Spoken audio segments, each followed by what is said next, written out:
Le rapport est épais, quelques 500 pages, remises hier à la ministre de la Transition écologique. Dans ce rapport, les volontaires de la Convention citoyenne ont couché 149 propositions, avec un objectif ambitieux, changer en profondeur la société pour répondre à la crise climatique. Ce que montrent les citoyens, les 150 citoyens, et c'est vraiment le côté très précieux de cette convention, c'est que finalement les esprits évoluent et des choses qui nous paraissaient impossibles sont sans doute possibles aujourd'hui. Donc c'est une bonne nouvelle, ça nous invite à accélérer et vous imaginez qu'accélérer la transition écologique, je ne peux qu'être favorable.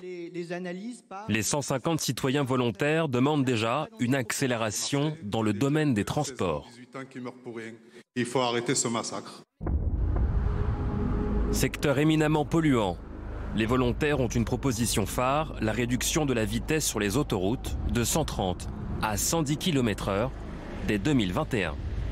Mais au-delà, ils proposent d'interdire les véhicules très polluants dès 2025 et leur accès au centre-ville. Les volontaires demandent également 150 millions d'euros de plus chaque année à investir dans les pistes cyclables, mais aussi la fin des vols intérieurs d'ici à 2025 pour les trajets de moins de 4 heures et plus encore. Sur la taxe carbone, qu'est-ce qu'ils ont dit au début? À la limite, oui, mais à condition que le trafic aérien le paye aussi. Il n'y a pas de raison que les gens qui voyagent en avion ne payent pas la taxe carbone alors que les automobilistes ou les maisons. Donc, le bon sens. Au nom du bon sens, la Convention citoyenne s'est attaquée à la question du logement.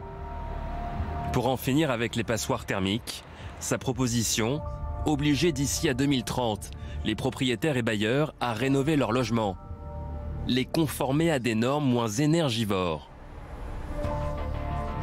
À ce titre, les citoyens veulent interdire les éclairages la nuit, des magasins et des bureaux, ou limiter la température à 19 degrés dans les bâtiments publics comme privés. Des interdictions et des obligations jusque dans l'assiette pour une alimentation saine, durable, respectueuse de l'environnement. Les citoyens demandent des repas composés de 20% de viande et produits laitiers en moins. Ils demandent aussi de s'adapter aux plus démunis.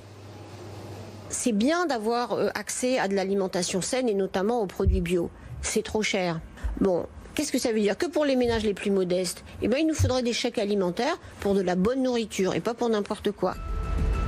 Consommer mieux, mais aussi consommer moins pour préserver la planète. C'est pourquoi les citoyens volontaires veulent réguler le marché de la publicité.